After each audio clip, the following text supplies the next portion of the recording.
I don't think I realized I had a problem until May, yeah, it was Memorial Day of 2014. I hadn't seen my family in a while, and we were going over to my brother's and sister-in-law's place before they'd built their house. They had some land out in Highfield, and we were going out there to celebrate Memorial Day. And I had not seen any of my family for months, and I was like, well, I better go make an appearance. I was coming down off of meth, so I didn't necessarily want to go, but I was like, well, I guess I should go. And I'd ran out of gas while I was out there, and I had to flag somebody down to go get me some gas. I show up over there, and my family had noticed my weight loss and said something about it. And then it kind of turned into a little, not a serious intervention, but it kind of turned into an intervention. And my mother said to me, she said, if I could find you a place to go to get help, would you go? And I said, sure. Well, when I answered that question, I wasn't like gung-ho about going to treatment or anything like that. Yeah. Because I think a day or two later, where I was living, I was trying to steal gas. I was living with this guy out in Lowell off of Apple Blossom. I was trying to steal gas out of his truck. He caught me, he kicked me out, and so I'd become homeless at that point. I was actually living in a tent on my brother's property. This was a couple of days after Memorial Day. And so at that point, I was like, yeah, I'm homeless. I just need a place to stay.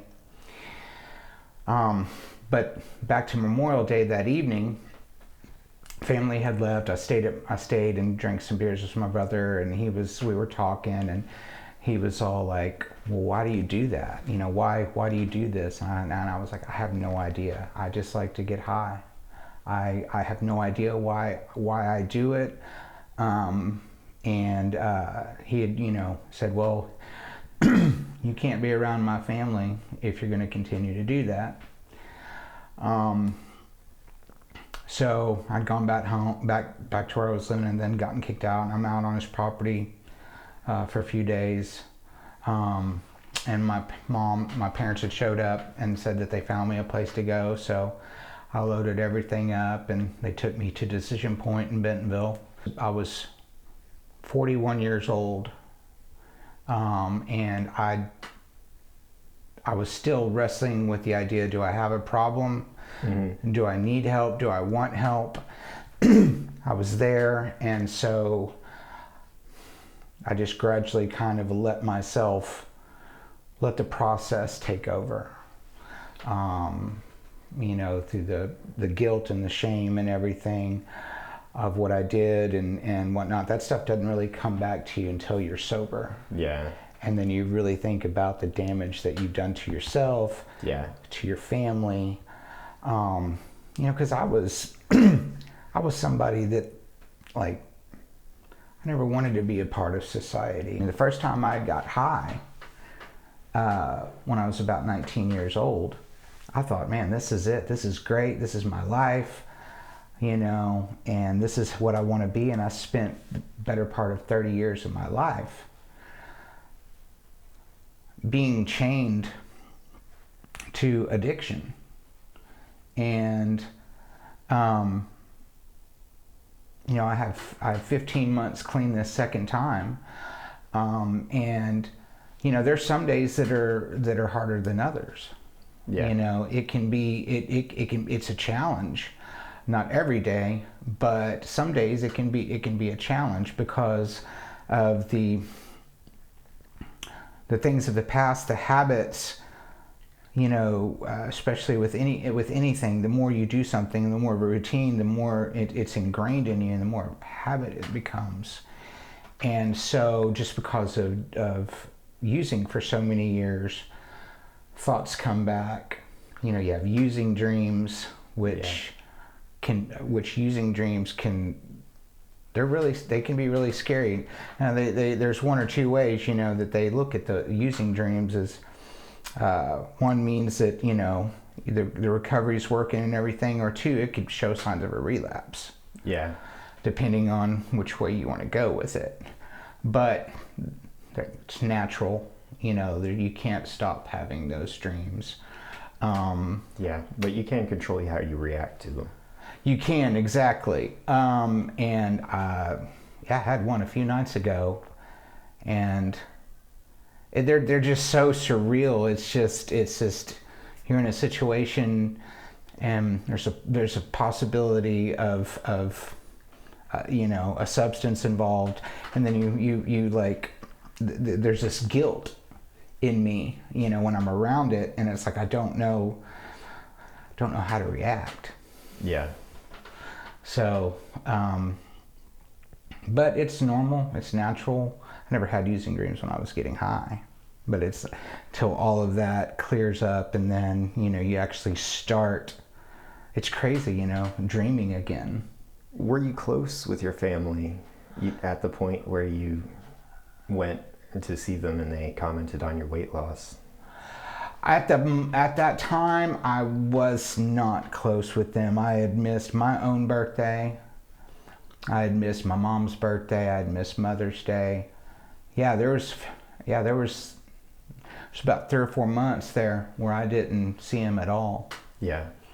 Why weren't you close with them? Was it disagreements or shame because of your usage or something else? Yeah, I'd definitely say drugs. Drugs were definitely a reason. Now, if I was like, say, just using marijuana, you know, I was okay with that. But when you're under the influence of, say, methamphetamines, you know, you can go through rapid weight loss. Yeah. And then, of course, when you're under the influence, people that aren't, you know, under the influence, or, you know, they know that, okay, he's messed up. Yeah. And so, yeah, I avoided my family because drugs were more important, you know, than my family was. Yeah. And, you know, I come from a tough love family. My family loves me very much and supports me, but, you know, if I'm not contributing or if I'm not communicating with the family, then they're gonna, you know, they're gonna go on with their lives. You know, I mean, maybe wondering if I'm alive or dead or in jail or, you know, what have you, but it's not going to stop them from moving on with their lives. Yeah. You know. So, did you find yourself doing crazy, violent, or delusional things when you were on drugs? I didn't do any violent things. I pretty much was kind of a hermit, but I did have paranoid. I did have paranoid delusions. I'd be looking out my window. You know, so sometimes you're out in public and you think people might be following you or whatnot. But no violent tendencies or no, I will have to say that you know, it does, being under the influence of methamphetamines does make you want to do things that you wouldn't normally do. Yeah. You know, hypersexual behavior. You know, that was something that you know, I engaged in. Mm-hmm. You know, in my apartment, you know, under the influence of, you know, and pornography and whatnot. It's a very real thing, and I used to think that, oh my gosh, I can't believe I did that, and the guilt and everything. Well, come to find out, it's a very common thing. Yeah. Because I don't know if you know what methamphetamine does, but I do. It dumps all the dopamine, and so you're chasing that. You're continuously chasing that feeling, And then when you come down off of it, you know, you start getting depressed, you start feeling guilt and shame, and you're like, well, either I go to sleep the best I can, or I keep doing more and then your dopamine gets depleted, and then that's what can cause erratic behavior, cause hallucinations, you know, people seeing and hearing things, you know, and your own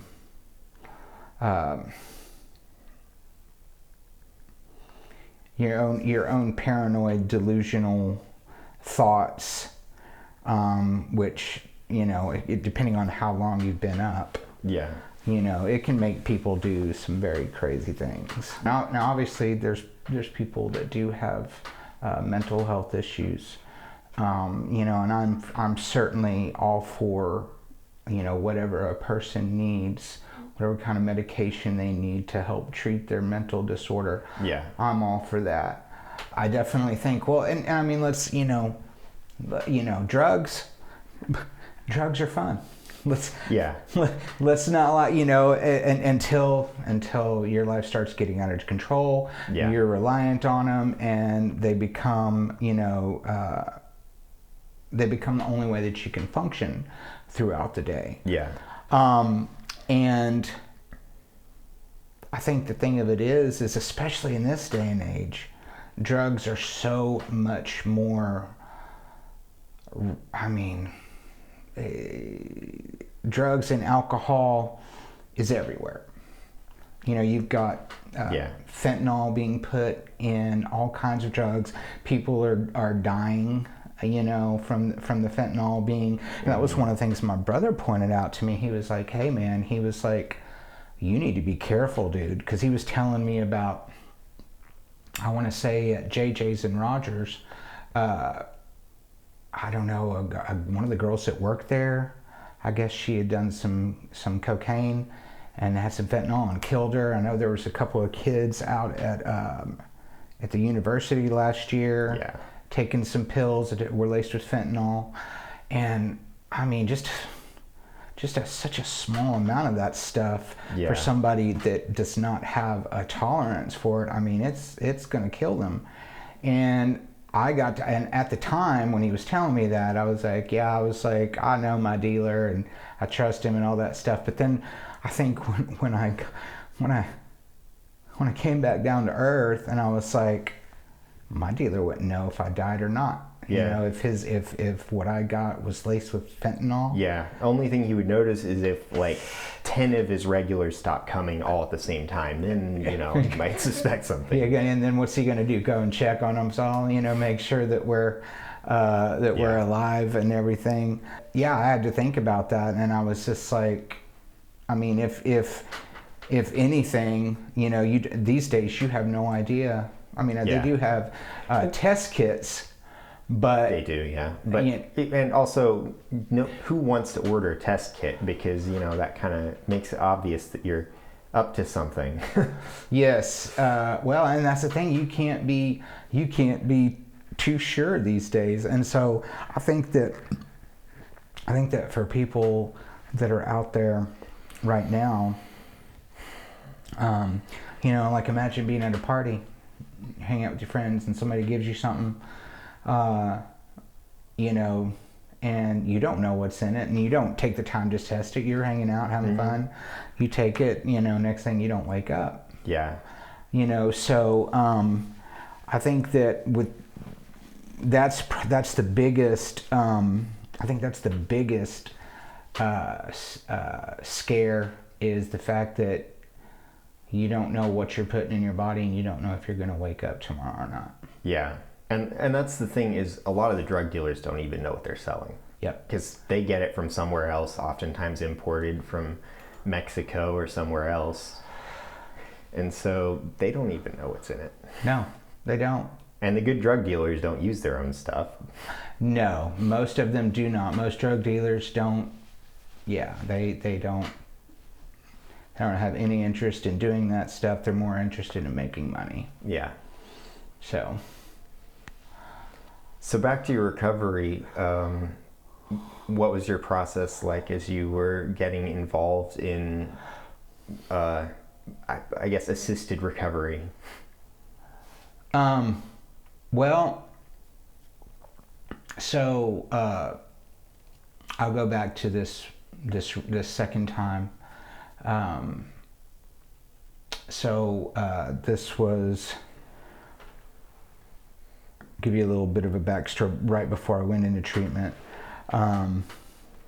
So I was living here in Bentonville, where I'm at now, and I wasn't working at the time, and my card got repoed again, and my brother offered to get my car out of repo, pay the remaining balance of what I owed on it, and then he was going to get me a truck.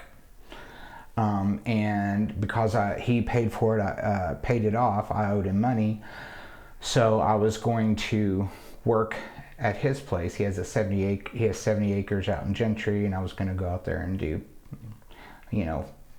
farm work, landscaping, whatnot, pay him back. Well, we found me a 2009 F-150 Platinum. He paid $6,000 for. And he told me when he gave me the keys, it's like, you get one chance. If I find out that you've been using methamphetamine, I'm taking the truck away from you. Well, I'd had the truck for 2 weeks. I decided I could get high on methamphetamine.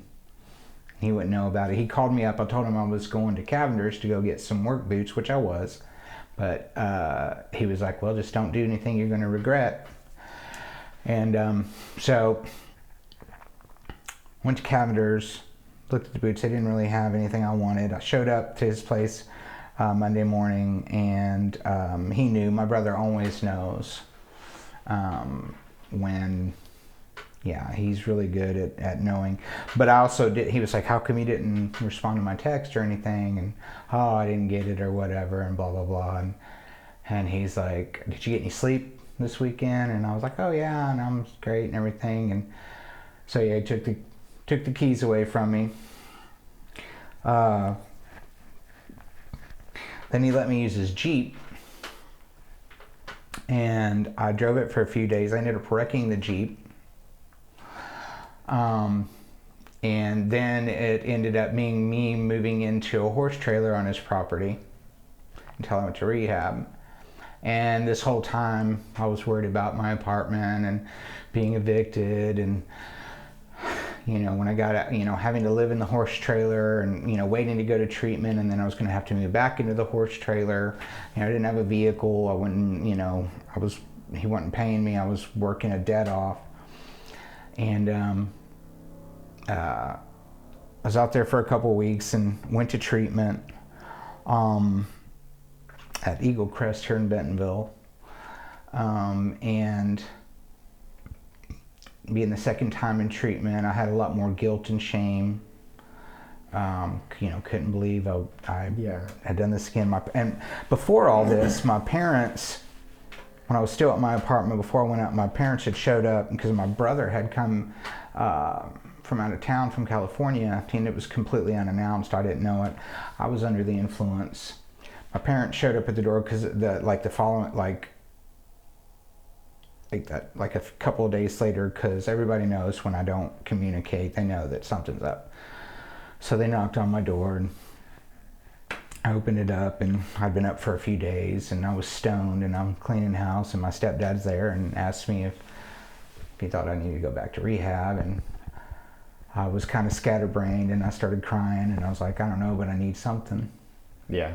And so my mom said, all right, well, we'll get you help, and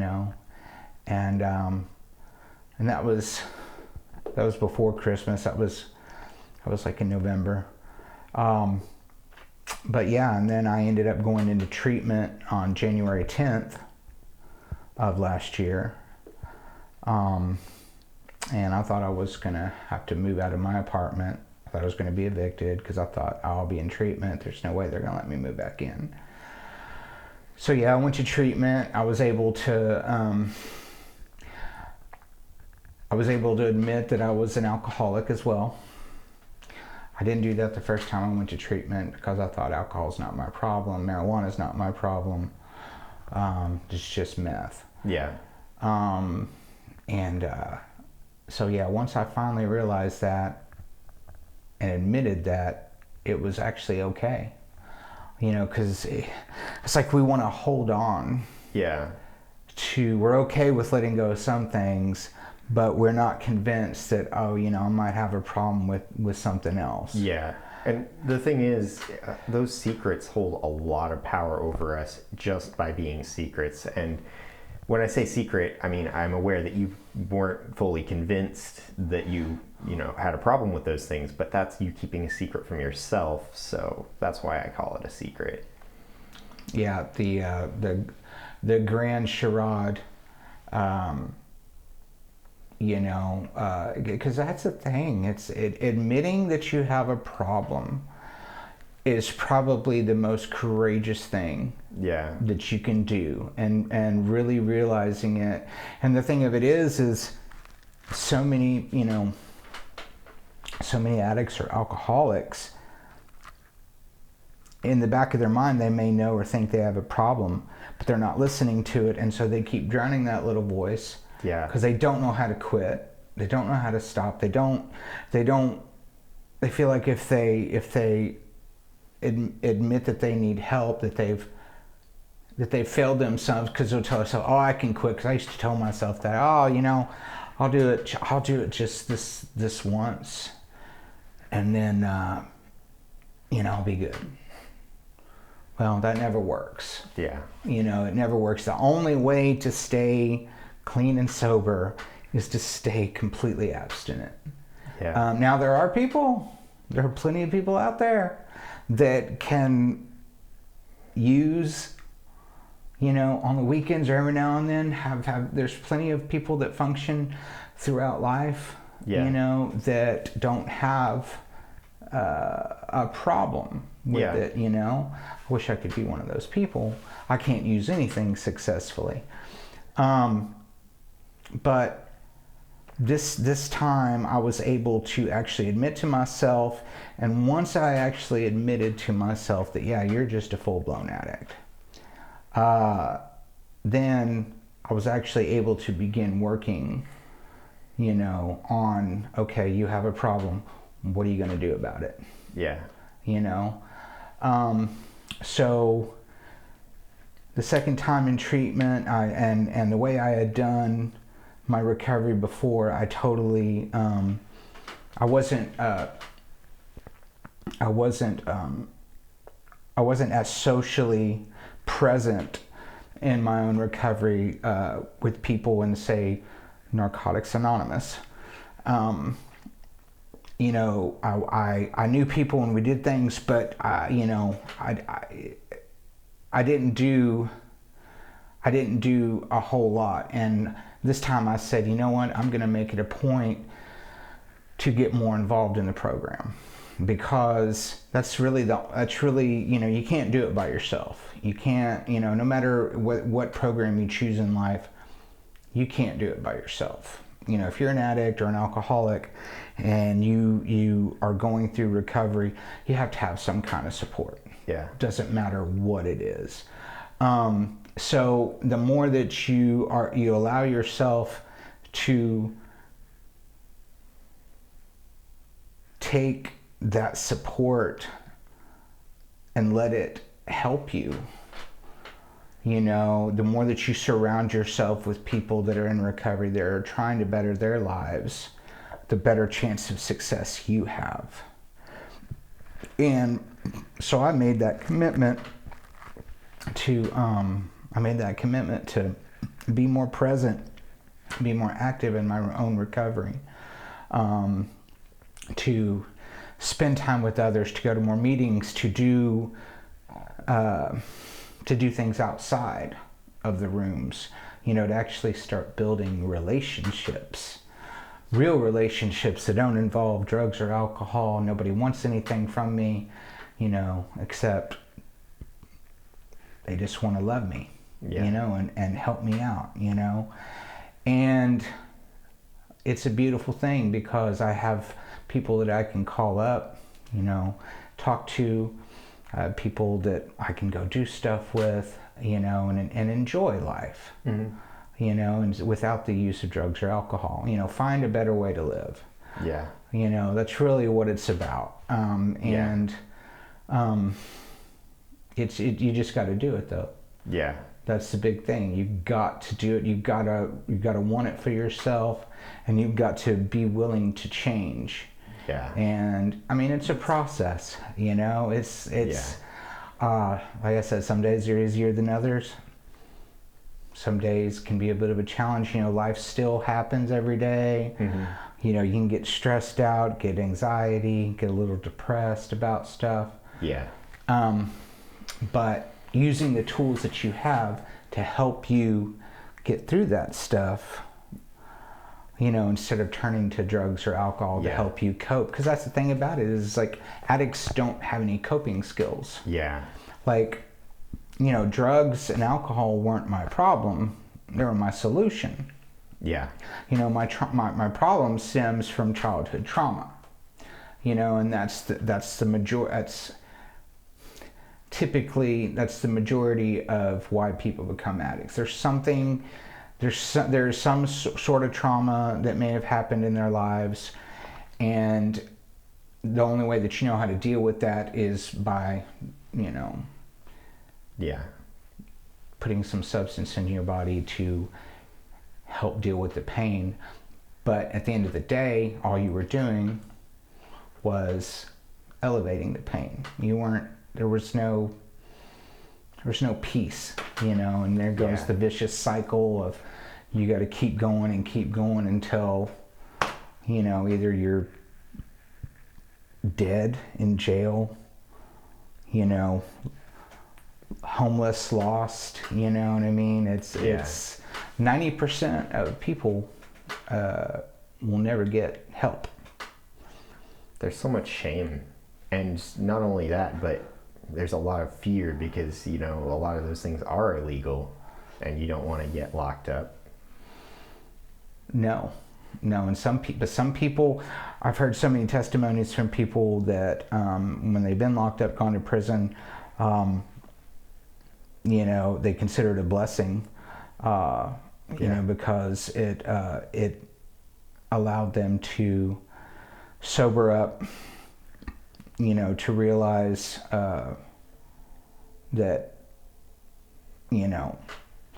realize the damage they caused in their lives, and then they're doing the best that they can to repair their lives and move forward. I don't believe in criminalization of drugs, but I do see how locking people up could do some good. First of all, it shows them, hey, you have a problem. And secondly, I mean, once they've been locked up once, it's like they've already passed the threshold. They may as well start talking about their habit, Yep. I'm very fortunate. I don't have any felonies. I've been to jail a couple of times, but no, I had a drug, this is a long time ago, a couple of misdemeanor drug charges, but there's a couple of times that I could have definitely gone to,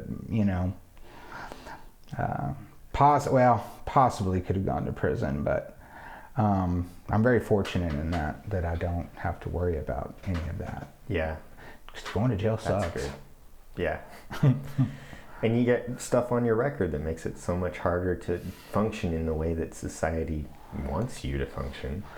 But I've noticed, I've seen with people that are felons, there is hope. There's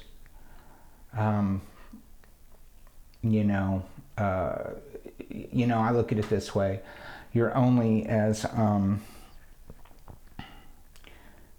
if you let that define you and let that hold you back, then you're not willing to learn from it and to move forward. Yeah. And, you know, like I said, I know plenty of people that that have been in prison, and that they are actually, like, I see them and they're doing pretty good, you know. But I think it all just depends on your mindset and depends on what you want out of life. And I think that's another thing too, is so many addicts, we don't think life is worth living. We don't think there's anything worthwhile out there. And it's not until we get clean and we get the help we need that we realize that life is pretty good without the use of drugs or alcohol. And there's a lot, you know, you're only as limited as your capabilities. Yeah. You know, there's no reason why you can't have everything that you want in life. You know, it's going to take hard work, but how much hard work and how much time does an addict spend on getting high and staying high? It's exhausting. So many wasted opportunities, so much telling yourself, oh, I'll do that tomorrow, the procrastination because you're too busy, like, trying to get high, trying to stay high, and you're like, oh man, I'm high now, I can think, I can come up with ideas. And it's like, and I used to think that way, but it's like, why did I shortchange myself in my sober mind? Why did I think that I couldn't come up with ideas? Why did I think that I couldn't be good enough clean and sober? Yeah. Why did I think I needed something else to make me feel better, you know, or to think that I needed, that it made me feel better? Yeah, and I think some of that goes back to the whole, you know, you use because you have a hole you're trying to fill. So what are some things that you use to replace your habit to fill that hole? Well, I go to meetings. I go to events. I spend time with other recovering addicts. I spend time with my family. I haven't been working out here in the past couple of weeks because I started a new job that's physical, so I haven't been doing that. But typically I exercise. I spend time with my dog.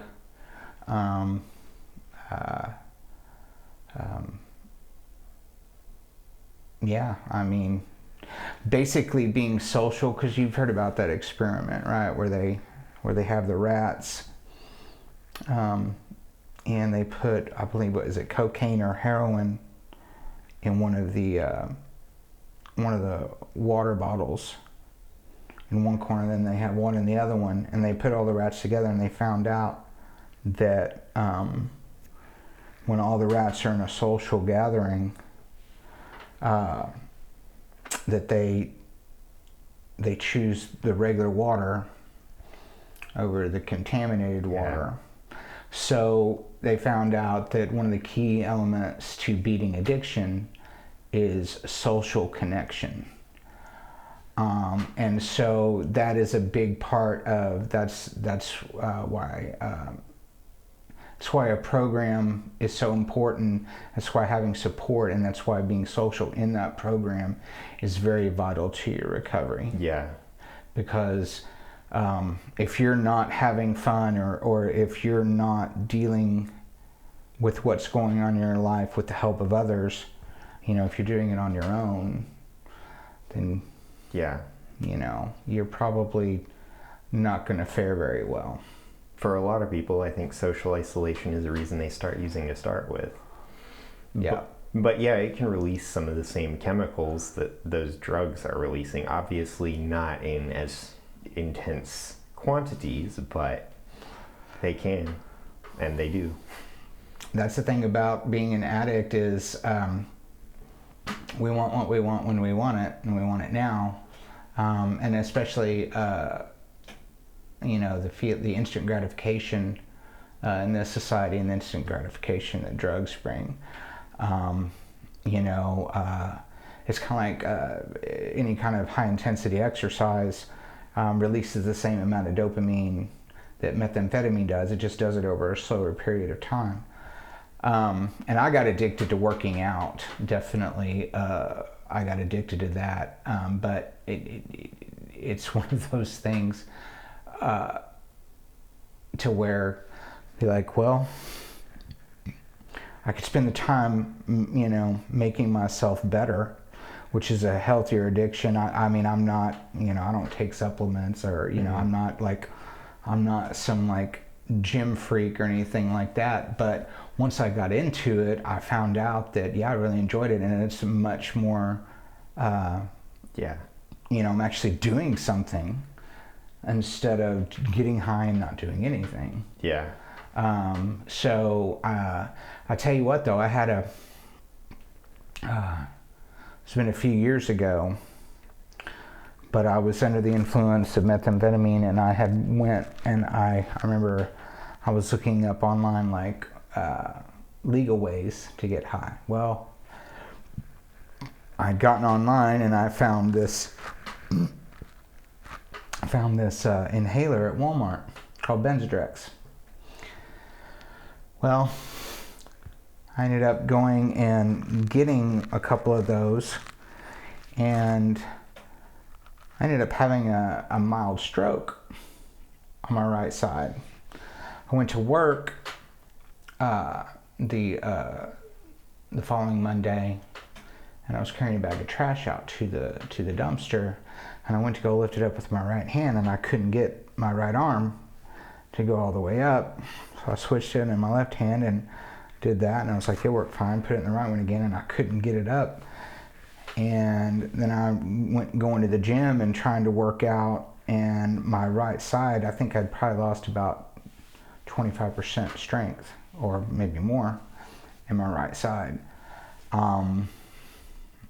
But even doing that, I still didn't stop. So I got clean. First got clean in 2014, May 28th. Went into treatment, and it was about a year afterwards. I ended up relapsing on alcohol and kratom, which isn't even my drug of choice. But I was off of meth. Then I started smoking marijuana not too long after that again. But I was off my drug of choice. And then, I was clean off of methamphetamines for a couple of years. And I was drinking, I was smoking. And then,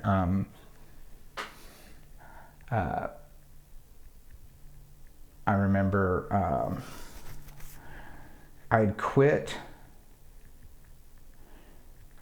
for a little while.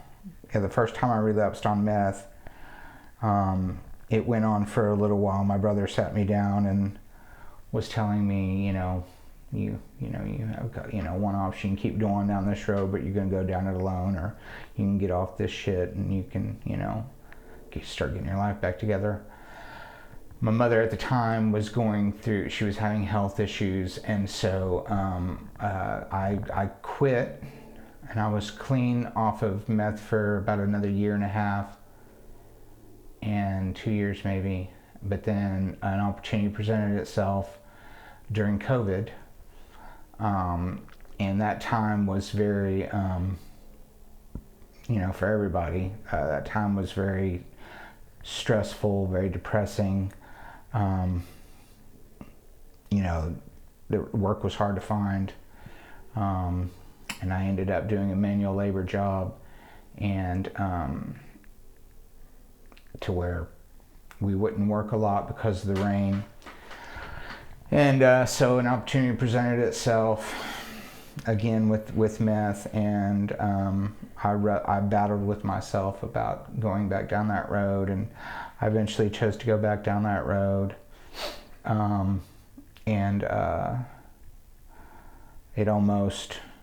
almost gave everything away. literally almost, like I said, I lost my car, almost, I wasn't working at the time, and I ended up where I was, my brother helping me out, and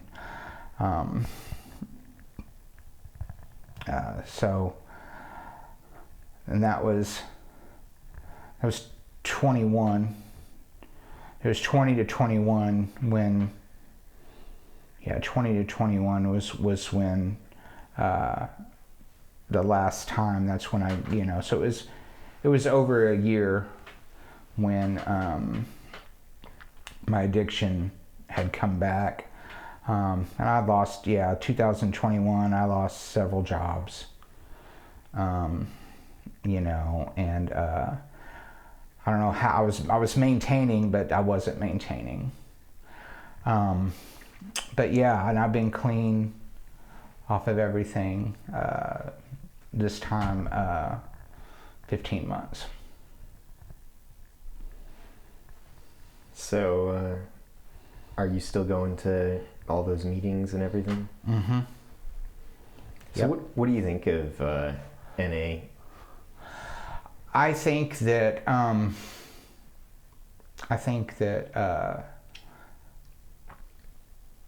it's a great program.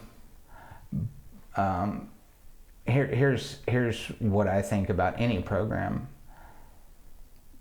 NA doesn't work for everybody, Yeah. And there's a lot of, can be drama involved. There can be things going on with the sponsor and a sponsee. It's not a perfect program by no stretch of the imagination, but it has been proven to work in the lives of millions of people.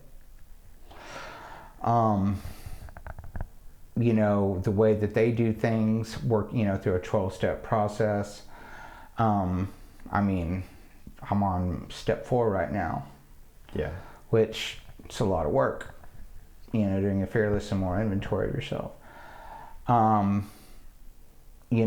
I look at it this way, it's like, no matter what path you choose, you have to do the work. It's not just gonna, oh, you're cured. Yeah. There's nothing to say that I wouldn't walk out here right now and go get high.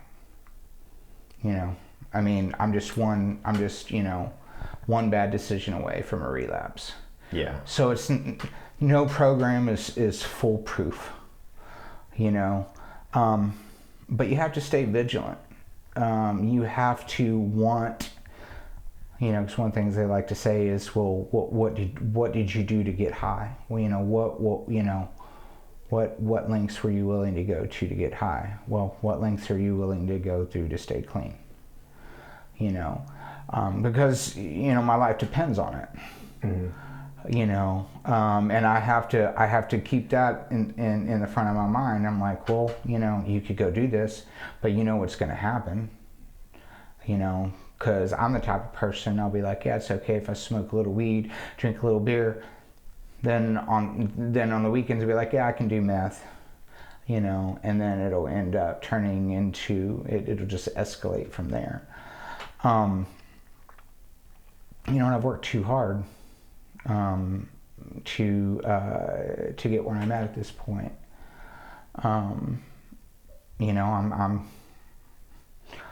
I've worked really hard in getting myself to this point. That's not to say that I couldn't just be like, screw all this and throw it all away. It's not worth it. Yeah. But it's making decisions. It's making a conscious effort, daily, sometimes hourly, sometimes minute by minute, to choose a better way of life. Mm-hmm. And I can certainly say that NA works for me, simply because this second time around I decided I was going to do things differently. I decided I was really going to immerse myself in the program. I was going to take it more seriously, you know, because like if I decide to go out again, I'm not going to have my family. I mean, they're going to love me and support me, but they're not going to, my family isn't going to, they're not going to come out there and hold my hand, or, you know, they're going to be angry and they're not going to be happy with me. And that is definitely, you know, I don't want to lose that. I don't want to lose what I have going on with my family today. Yeah. You know, it's more important. And I used to not think that way. You know, from my childhood, you know, the abusive relationship with my stepfather, and you know, and the things that he had told me I would never amount to anything, and this and that, and blah, blah, blah. And so I let that stuff affect me for so much of my life, and that was kind of my crutch, you know, for using drugs. Woe is me and all this stuff. You know, but I've actually been able to forgive my stepfather. My stepfather's actually changed, and I actually have a relationship with him. Yeah, it's if he hadn't changed, it might be a different story. But you know, life's too short. Yeah. You know, I'm 50 years old. I've spent so much of my life, you know, just being messed up. And you know, I like my life where it is today. I like not having to. It's always there. You know, it's the addiction's always there. You know. So without that verbal abuse from your father, do you think you still would have gotten into drugs? I think so. I think because of my parents getting divorced at such a young age, and I think the effect that had on me. I wanted my parents to get back together so badly, but I think that my mom getting together with my stepdad, you know, the physical and verbal abuse and everything, I think that just exasperated it. Yeah. So there was physical abuse as well? Mm-hmm. You or just her, or both? What's that? You, her, both? Primarily me. It is what it is. So what do you think about 12-step programs? They can be a little harsh at times and very religious. How do you feel about that part of it? Well, so the thing about one of the things that the freedom that NA gives is you get to choose the God of your understanding. It gives you the ability to choose whatever kind of higher power you believe in. You know, there's nothing, and yes, I do know that AA is a little more religious. I've gotten that impression. NA is not. Okay. There is no, because when you go into an NA meeting and you start getting religious, that's not acceptable. It's not okay. People do not go for that at all. So there's a freedom there, you know. You know, most people, a lot of people end up choosing, you know, the Christian God as their higher power. Yeah. I was raised Christian, but I spent a lot of my life philosophizing and finding out why we believe this way, why we were taught this. Mm-hmm. If you want to go by what the Bible says, that God is love, well, you know, I can get aboard with that. I can, you know. Yeah. I think we all know what love is, and we all understand you can't really explain what love is, but we all know what real love is. You know, we all know what it's like to be loved. Most of us do. You know, there's people out there that probably have never been loved, so they don't really know about it. But yeah, but I do believe in that idea. I do believe in a non-judgmental and an accepting, loving, and forgiving. So that's kind of the higher power that I choose. I choose something that is loving and greater than myself. You know, it could be the rooms of NA. You know, the people that are in there. I mean, because you know, it could be whatever. Because if it was religious, I wouldn't be there. If they were telling me I had to believe this certain way, then no, I wouldn't be there. Yeah.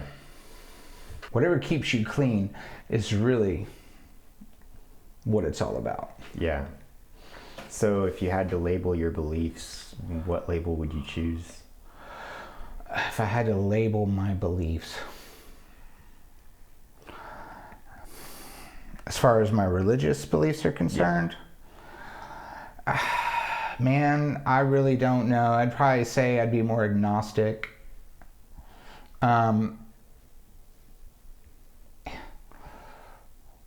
You know, sometimes, you know, as far as belief in a God is concerned, I'm like, well, you know, if God is real, if there is a God, why does he allow us?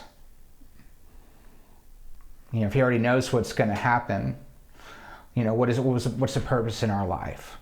You know what I'm saying? Like, why are we even here? If he knows what's going to happen, why did he create us? Yeah. Why are we going through all this just to suffer? Yeah. I don't get it, but you know, I mean, who's to say that you know, some alien race didn't create us? You know, I mean, that's the thing. I'm not 100% convinced. I mean, sometimes I like to think like an atheist and be like, well, maybe there is no God. Yeah. You know, but we're here for some reason. I don't, you know, whether it's God or not, something, or, you know, evolution, you know, I do believe that when it comes to this planet, I believe that man is I believe we are the odd one out. I believe that if you took all of us off this planet would thrive even more so without us. Nature, would take back over the planet. You know, life on this planet goes on regardless. Like it finds a way. Yeah. You know, it finds a way. I mean, through all the destruction and altering that we've done to the planet, life still finds a way. Yeah. You know, it evolves, it acclimates to the environment, whatever, you know, creates new species. It finds a way. Life will always go on. There's no, you know, no, even if this planet is completely destroyed and there's no way that anything can survive, you know, say for instance, you know, some of us are able to, you know, get off this planet with DNA, you know, with the ability to terraform another planet. You know, life will find a way. Even say we don't have that ability out there in the universe, life is going to continue. It doesn't matter. Yeah. It just doesn't matter. So I look at it that way. You know, this planet without us would kind of like 12 monkeys. You know, mankind would thrive, or the planet would survive without us. It would learn to adapt to whatever. Yeah. It does. I don't think it matters. You know, this planet doesn't need us. Yeah. We need the planet. Yeah. I think any species, and that goes for any species really, but yeah. So I'm gonna try and wrap up. Do you have any learning or advice from your experience that you think people should hear? Yeah, if you have a problem, you know, seek help. You know, because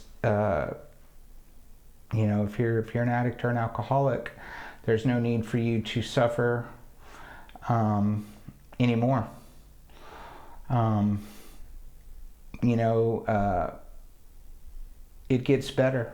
You know, once you're able to accept the fact that you might have a problem and you seek help, then that's when life really begins.